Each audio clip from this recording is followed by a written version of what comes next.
Welcome to Stories of Impact. I'm your host, Tavia Gilbert, and along with journalist Richard Sergiy, every first and third Tuesday of the month, we share conversations about the art and science of human flourishing. Today, we bring you the first of a special two-part series that dives deep into the subject of forgiveness.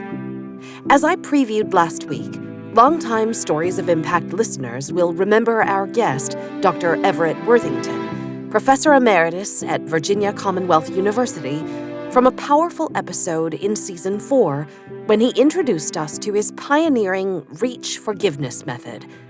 Dr. Worthington told us in that episode why, for the last 3 decades, he has been guided by a mission to do all he can to promote forgiveness, as he says, in every willing heart, home, and homeland. What's at the center of Dr. Worthington's commitment to forgiveness? Forgiveness is close to my heart for a lot of different reasons. One, I really experienced a personal time in which my mother was murdered, and forgiveness meant a lot to me personally. I've seen it work marvels in the life of couples that were in couple therapy with me. And also, I think it really makes an opportunity to further the likelihood of world peace. So I think it's really important. For the last several years, Dr. Worthington has been the science director in a worldwide research project studying Reach's effectiveness in facilitating not only individual forgiveness, but community forgiveness, a study that he and several colleagues conducted across 6 sites, 5 countries, and 4 continents. We'll also hear from 2 of those research collaborators today, Ukrainian citizens Dr. Liudmyla Shtanko and Dr. Sergiy Tymchenko, who were in the midst of this forgiveness research project when Russia began to wage war. Some have called it a genocide in their country. Dr. Shtanko and Dr. Tymchenko will open up about how they coped with the brutality being inflicted upon them and how forgiveness played a role in their thinking and planning for a hopefully peaceful and free future. Let's begin with defining what forgiveness is. Here's Dr. Worthington. Forgiveness is 2 separate things. One is a decision about how I intend to treat someone who's harmed me or offended me. And we call that decisional forgiveness. The other type of forgiveness is an emotional change in which I experience different feelings toward a person because I can empathize with them or feel compassion or even love toward them. That's called emotional forgiveness. That means that I see the person as a person and not just a personified evil. So often when we've been deeply hurt, we treat the other person or think of the other person as just kind of the personification of evil. But if I kind of change my heart toward them and I see them as a person, as a valued and valuable person, that really shifts the whole way that I want to deal with them. The 2 can be interrelated, but most of the time they're fairly separate. They can occur in either order. You can have one without the other, and it doesn't matter which one you have. Recognizing the humanity of the young man who violently took his mother's life helped Dr. Worthington find the emotional transformation of forgiveness. Emotional forgiveness is replacing negative, unforgiving emotions like resentment and bitterness and hostility and hate and depression, maybe, or anxiety, with positive, other-oriented emotions. That doesn't mean that in any way I downplay the amount of harm that was done. It doesn't mean that I am not willing to seek a just solution to our interaction. Dr. Worthington underscores that forgiving someone doesn't necessarily demand that the forgiver continue a relationship with whomever has hurt them. Forgiveness is often confused with a lot of things. It's confused with condoning and saying, oh, it was okay that you hurt me. It's confused with reconciling which is a restoration of trust in the relationship. If the other person's not going to be trustworthy, you're not going to restore trust. So forgiveness happens internally. Whether forgiveness is accompanied by reconciliation or not, forgiveness benefits the forgiver. Forgiveness starts in people's hearts, but it soon spills out into their relationships and then into relationships among people. So I think it can really influence us at every level. Forgiveness has been of increasing interest by scientific researchers, says Dr. Worthington. There is a science of forgiveness that is quite well developed. We understand quite a lot about forgiveness now, and we're starting to develop a real body of knowledge about how to help people forgive also. There are many ways to help people forgive. There are ways that have been developed through philosophy and through religion and that have been used for 2,000 or more years. But as scientists have got into this, we have developed interventions that can help people forgive more or less efficiently. Is religious belief necessarily a part of the REACH method? This workbook is intended to be a secular approach to forgiveness. The REACH forgiveness model has been tested in over 35 randomized controlled trials. It has been done with Christians, with people who are not religious at all, with Muslims, with Hindus. It has been done with people in collectivistic cultures. It's been done with people in individualistic cultures. So it is something that is applicable across the board. For decades, Dr. Worthington has seen the healing and emotional freedom individual users have been able to achieve with REACH, even those who used it to find forgiveness after an anguishing loss, such as the doctor and his family experienced. REACH is a free, downloadable, and self-guided process, and it takes just 2 or 3 hours to work through. What are the steps to forgiveness in the REACH method? REACH is an acronym that cues people's memory for 5 different steps. So these are steps to emotional forgiveness. So R, recall the hurt. People can't forgive if they don't admit that they've been hurt. E, empathize with the person, or at least use some kind of positive emotion to replace that negative resentment and bitterness. A, give an altruistic gift of forgiveness. It's altruistic because no one deserves to be forgiven because they've hurt me. So if I give them this gift of forgiveness, this is altruism. And then C, commit to the forgiveness that you experience. And the reason when people do that is so that H, they hold on to that forgiveness when they doubt. Recall, empathize, altruistic gift, commit, hold on. The worldwide study of REACH grew out of Dr. Worthington's desire to investigate if REACH could be proven to promote not just the personal healing of individuals who had suffered from harm, but societal healing. If I knew how to really foster forgiveness across entire societies, I probably would have a Nobel Prize. But I have some ideas about it. I think that a key is to realize that forgiveness does not have to do all of the heavy lifting when we're hurt, that we have a lot of good responses. And I think if we as a society realize that there are a lot of good options, forgiveness being one of them, that I think is where a more peaceful society will come about. Nearly 4,600 people signed up for the study, more participants than had ever before been involved in scientific research on forgiveness, and there were multiple innovative aspects to the investigation. Not only was it by far the largest randomized scientific trial of forgiveness to date, the REACH Guide was translated into multiple languages, including Spanish, Mandarin, Russian, Ukrainian, and Indonesian, which meant that 2/3 of the world's population could access it. And the study sites were centered in areas of the world that had experienced a high degree of conflict, including Hong Kong, which had a history of political and social unrest, Indonesia, which had coped with religious tensions, particularly between Muslims and Christians, Colombia, where there had been a 60-year legacy of civil war and which had only negotiated peace in 2016, and South Africa, which had an ugly history of apartheid. 2 other sites for the forgiveness study were in Ukraine, including one location in the heart of the capital city, Kyiv.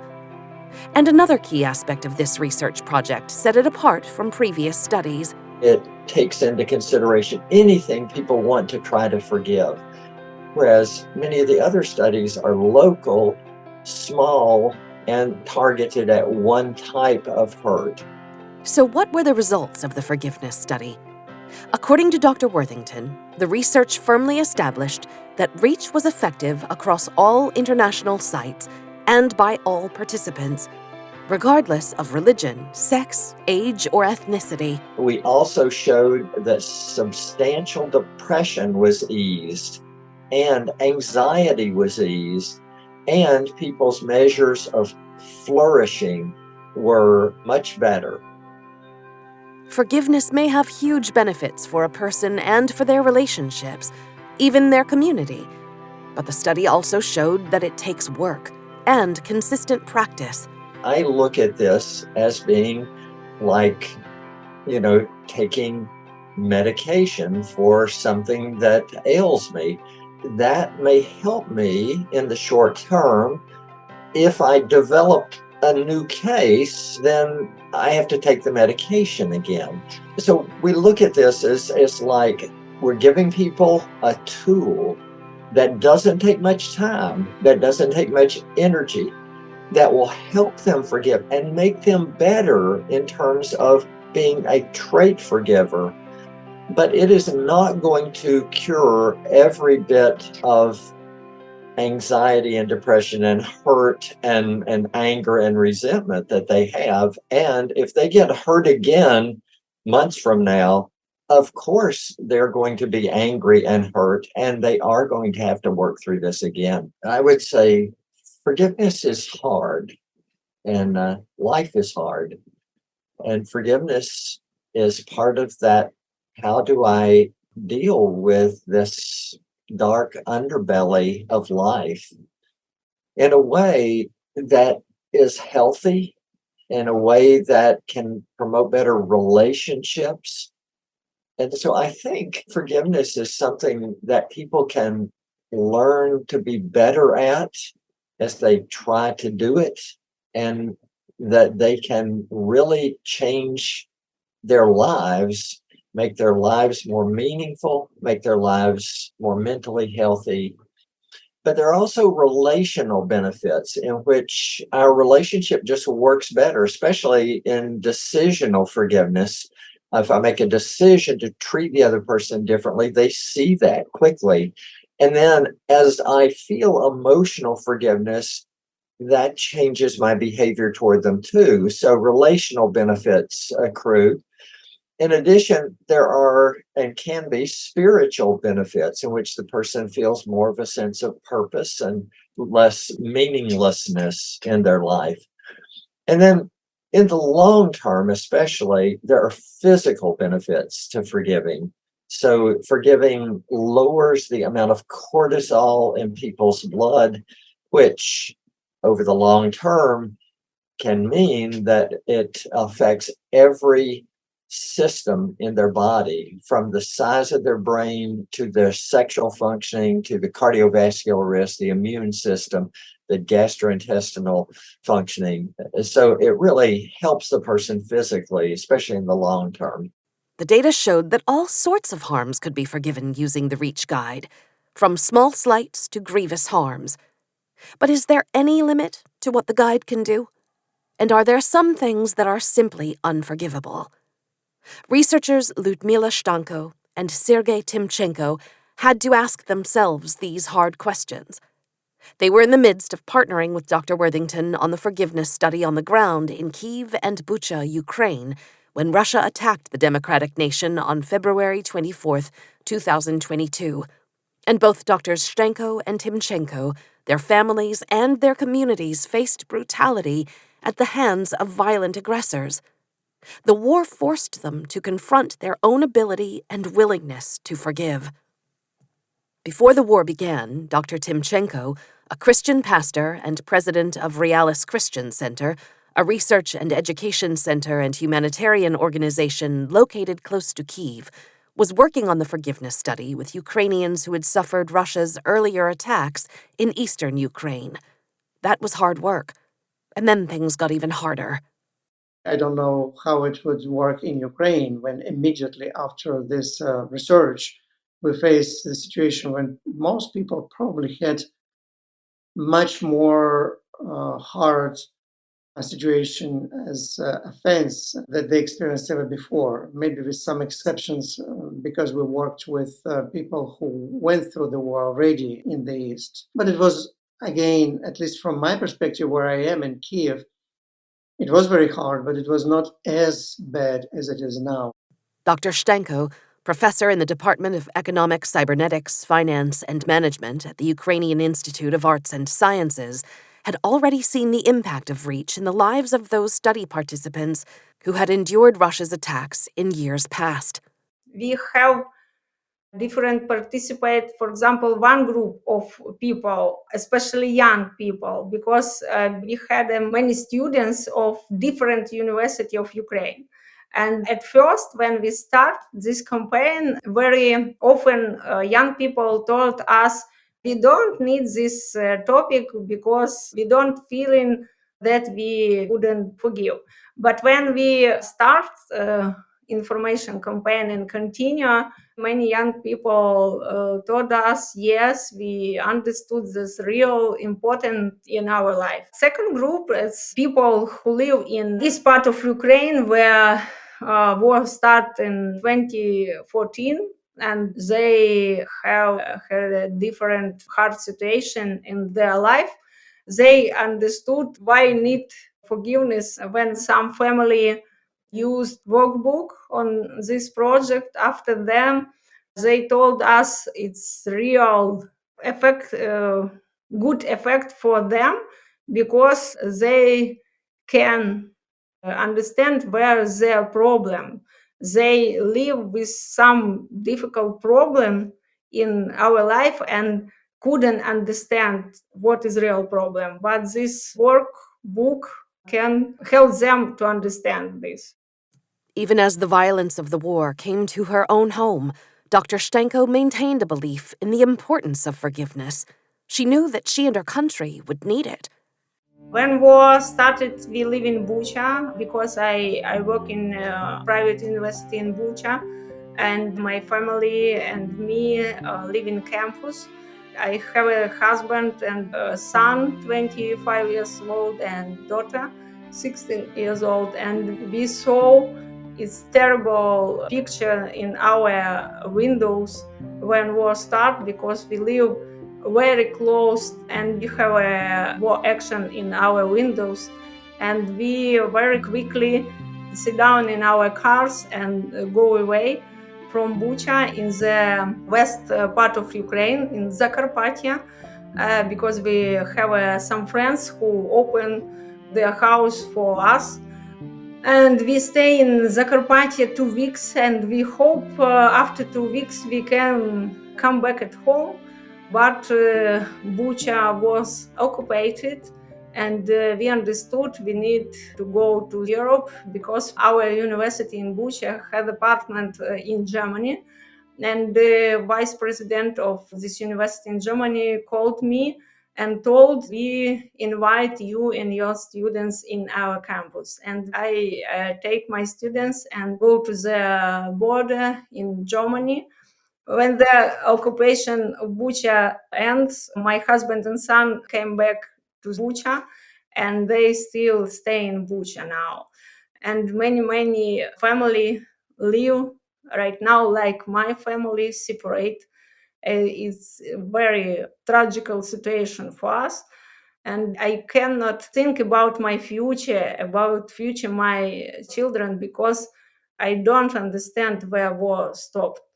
It's a very terrible situation, but more problem for me that people who stay in Germany, Ukrainian, who stay in Ukraine, they real hate Russian people. I think it's not normal, but we have many friends in Russia. And I think this project about forgiveness help us because we real need help right now. For Dr. Shtanko, forgiveness was not just an action, but a path to understanding. I think forgiveness is understanding that each of us, each of people, not perfect person, but forgiveness is the way to understand each other, to understand our problem, because it's people can live better. It's a better way in for development. Dr. Tymchenko also recognized that forgiveness could offer him valuable perspective that might help him understand a war that made no sense. I think it is ability to understand bigger picture, not just your own struggles, but struggles of other people. It goes very deep in what each person struggles with internally, but also trying to understand life in all its complexity. So it is not only reaction to conflict, whether ability to forgive or non-ability to forgive, which is so important in our relationships. And relationships, of course, are what most people most of the time think about. But also it helps when you think about your own struggle, it helps to understand yourself personally and connects you with something that we intuitively see as the essence of life itself. It's supposed to be one way, it goes wrong way. So how you react to this wrongness and why it is so hard to make reasonable, useful, helpful decisions. It's those kind of questions that I think every person in one way or another struggles with. But Dr. Tymchenko also recognized why choosing not to forgive could feel powerful, and why people not only under siege, but suffering from any harm, might decide not to do the hard work of letting go of their hurt. It is very hard to let go something that you feel is almost the only way to keep yourself not falling down. So when you don't forgive, you feel that you have some leverage, something that you can hold on. And people instinctively afraid that if a person will lose this leverage, then everything goes wrong. But when I'm saying hard work, it means that it is hard emotionally. It's not hard technically, mechanically. Whatever happens, I will not forgive. And it brought some comfort because at least if you don't forgive another one, then at least you feel more, well, maybe in some way righteous, maybe more strong because you will not forgive. Now you face the situation when you have to be honest with your feeling and recognize that this is not because you are good, but because you are weak, you cannot forgive. I think it's rather hard work that leads to virtue, that leads to something that eventually becomes part of what you understand as your advantage, in fact, so not only something that you sacrifice, but something with which you feel better. Russian soldiers are not the only ones who have inflicted pain on Ukrainian citizens. If and when Ukrainians can begin to forgive the suffering they've been caused, they'll be looking to their own friends and family as well. I have an uncle in Moscow, in Russia, and we live separate. But my uncle in Moscow said, "Oh, it's good. You live in Germany." They don't understand our problem, our situation, our feeling. It's a real problem. Dr. Tymchenko experienced a similar disconnect. Probably the very first question that comes to my head, and I'm pretty sure to many other people's heads, sounds strange, but it's very real. And this is precisely the question, is it real? I know those people. I know them quite well. So why? What happened? I mean, I don't know personally the killers, but I know when I see their faces, I can recall I spent a number of years living in Moscow and traveling to Russia, where many of my relatives live. I think about many people who are not even silent, but give signs that they support these atrocities, this war.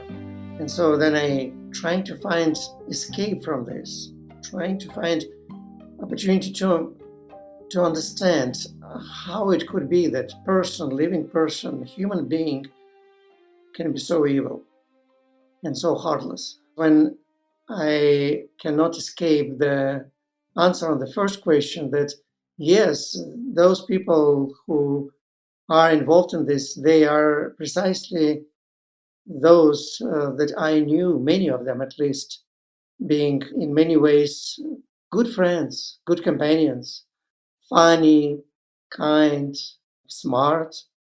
They are good family people. They have traveled around the world, and yet they either involved in this war, or they support this war, or they try not to think about what's going on, when for sure they don't have a right to do it, right? Even if they know that I and many people like myself experience this day to day. Then immediate second question would be, so how can I forgive them? So how can I go through this hard time when I need to face them and to tell them what I experienced, but then be ready to forgive? Now I know that if I will just stay kind of neutral, I will not be able to continue develop a relationship with people, not even with Russian people, with aggressors, but with other people. Because now I know that almost anyone, given some set of circumstances, can become this offender. I also feel that I'm almost in disadvantaged situation comparing to many of my compatriots, people who are my neighbors with whom I live together. For many of them, it is easy just to say, I will never forgive, we will never forgive, and go with this. And just think that all people who are behind of their front line or borderline, they are zombies or whatever.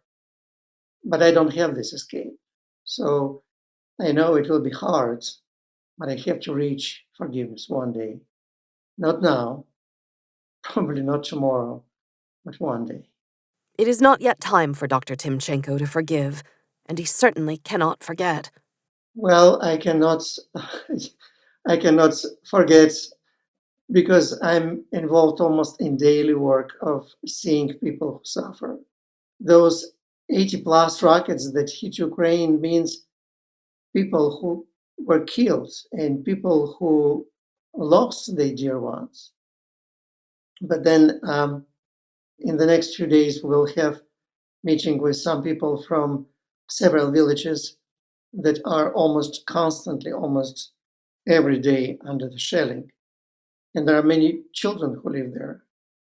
And those children, more and more of them now need psychiatric help. And when I talk to their parents, it is impossible to talk with them about forgiveness now. So yes, this is not the time about this. But this is the time to keep gathering it in my heart. And I only hope and pray that I will have enough space for everyone. And I do cry about it. But another dimension is just I feel I need to give myself time, to give myself break, and just stand aside and tell myself, let me deal with this later. I cannot do so much at once. Dr. Shtanko also hopes that eventually, when there is peace, the time for forgiveness will come, and that she will find peace in her country and in her heart.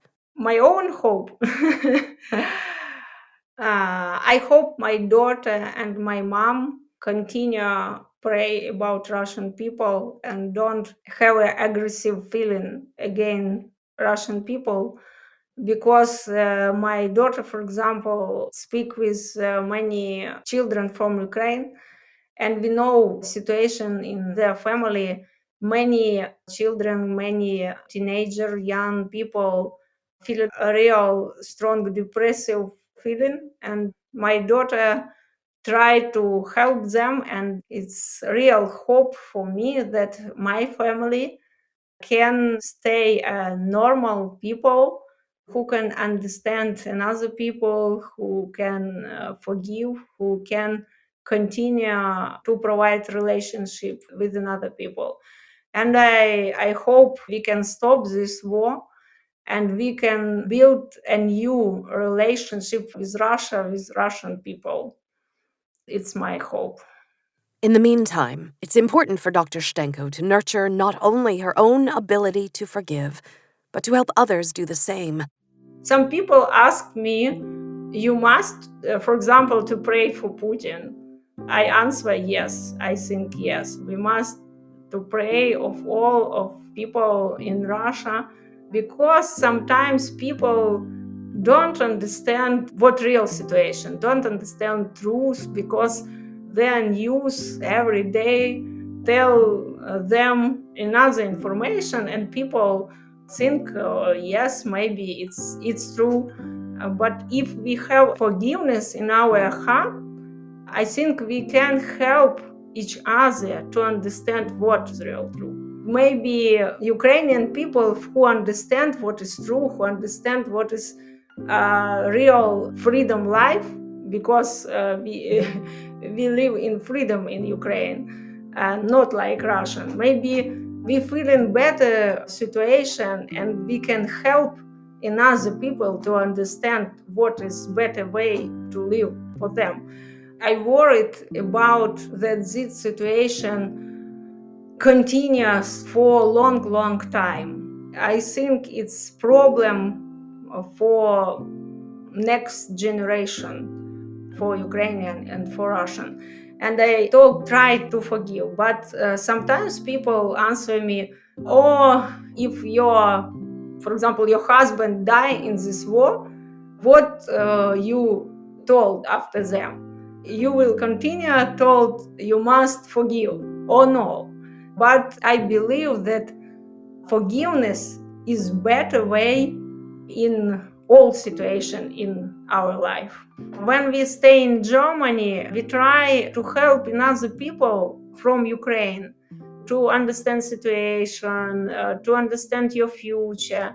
We organize some special meetings for young people, for another students, because I'm teaching, I can provide some trainings, another thing. And this our active when we help another people to forgive, it's a better way for me, because my life became maybe easy for me, because I can give for them understanding this situation and understanding what forgiveness can help in this situation. But Dr. Shtanko and Dr. Tymchenko both worry that the longer the war goes on, the harder it will be for Ukrainians to forgive. The issue of forgiveness became especially important in the situation in Ukraine when war started. I think in first months of when war started, I hope that the end of this situation is real close. But now we have 1 year of this war and 1 year of this terrible situation for my family, for my friends, and other people from Ukraine. And I only hope. I'm not sure that will be quickly, but I'm real hope. And I'm very, very worried about situation in Ukraine, because many people real hate Russian people, and some parents teach their children to hate another people. I think maybe this can lead to 1 or 2 generations live with enmity.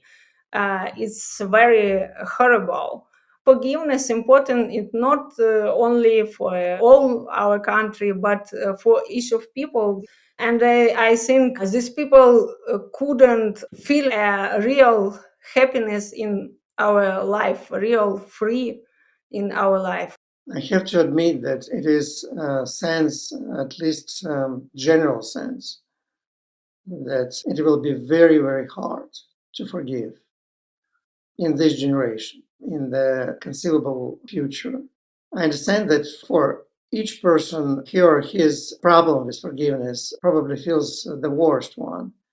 But when you almost every day get more and more pain, when you realize that this is not the end, it continues, and you never know when and if it will end at all, then it is very difficult to think even about forgiveness. But I also feel privileged because we just finished this research project. So I'm almost constantly compare what I learned during this research, generally about forgiveness, working together with other teams. And at the same time, trying to analyze myself, how I react to what's going on around me. It's almost like the surgery that's supposed to be under the sleeping mode, but somehow you're not under the effect of anesthesia, and you realize what's going on. So this is my feeling. I think I do know the answer. I do know it from research. I do know it as a pastor from the Bible. And yet I, at the same time, almost see no light how to come to this answer at the end. At this point, I have to almost go to that zone where I have to switch off my emotions, because when I think about an older woman, probably of my age or older, who is talking and telling her story, how she was raped and how she was asking those Russian soldiers not to do it, but they didn't listen. When I remember her face, when I remember face of 13 years old girl from my church, whom I heard so many times when she was quoting, when she was citing Christian poetry or Bible verses, how innocent she was. And then just she was killed, she and her mother, in Bucha, here near Kiev. Of course, when I have those pictures in my mind, no, it's impossible to forgive. Then I'm thinking about something that probably is in a way distinct for me as a Christian pastor. And this is to think about one person who was able to forgive all of that, but also me, and to be honest about myself and compare myself with my friends whom I knew from young years. I'm asking myself these tough questions. Am I sure that, given all the circumstances where those people are, I will be so innocent? I want to say yes. I want to say no, I never could do this.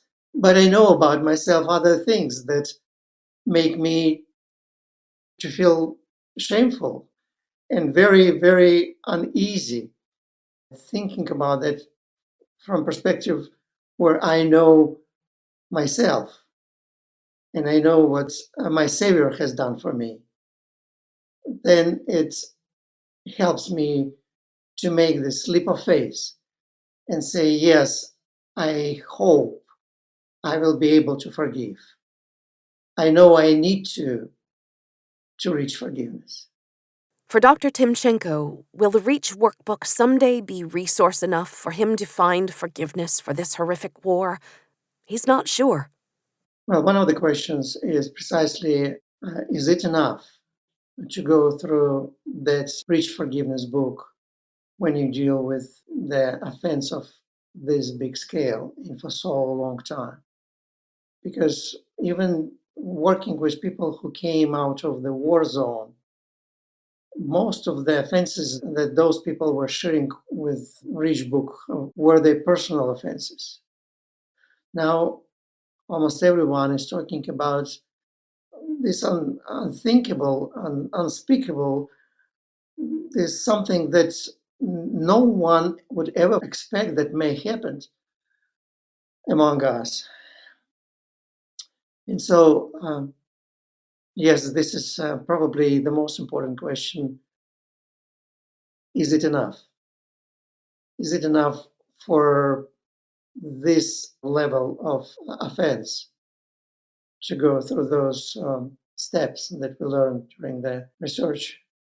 We, in Realis, people who were engaged in this project before, several times tried to answer these or similar questions. We gathered together, we're coming to conclusion that we cannot answer for now. And probably this is not right time even to try. Now it's the time when we are going through together with other people through the struggle of being offended. Now it's time to fight, to be strong, to encourage each other. The old book of wisdom says that there are different times. There is time for gather stones, but then there is time for throw them away. So this is probably the best answer I can give for now. When I script episodes, I like to end on a high note, a neat summary that ties things together. But there's no end in sight to the war and to the pain of the Ukrainians, and it would be unfair and unrealistic to artificially and definitively conclude anything when Dr. Tymchenko and Dr. Shtanko cannot yet answer all of their own questions. What I'll say is that I admire deeply the strength of both of these researchers and of Dr. Worthington. All three have kept their hearts open. And all three have held the possibility of forgiveness during the worst imaginable pain of their lives. I hope there is peace ahead for Dr. Tymchenko, for Dr. Shtanko, for the Ukrainians, and for the Russians as well. In Part 2 of our Forgiveness series, we'll meet several more of Dr. Worthington's research project collaborators, including those study partners who led the worldwide forgiveness study in Hong Kong, South Africa, Colombia, and elsewhere. They'll share their own stories about why their forgiveness study matters and how forgiveness has changed their lives and the lives of the study participants. I hope you'll come back for the second part of our conversation. This has been the Stories of Impact podcast with Richard Sergiy and Tavia Gilbert. Written and produced by Talkbox Productions and Tavia Gilbert, with senior producer Katie Flood. Music by Alexander Filipiak. Mix and master by Kayla Elrod. Executive producer Michelle Cobb. The Stories of Impact podcast is generously supported by Templeton World Charity Foundation.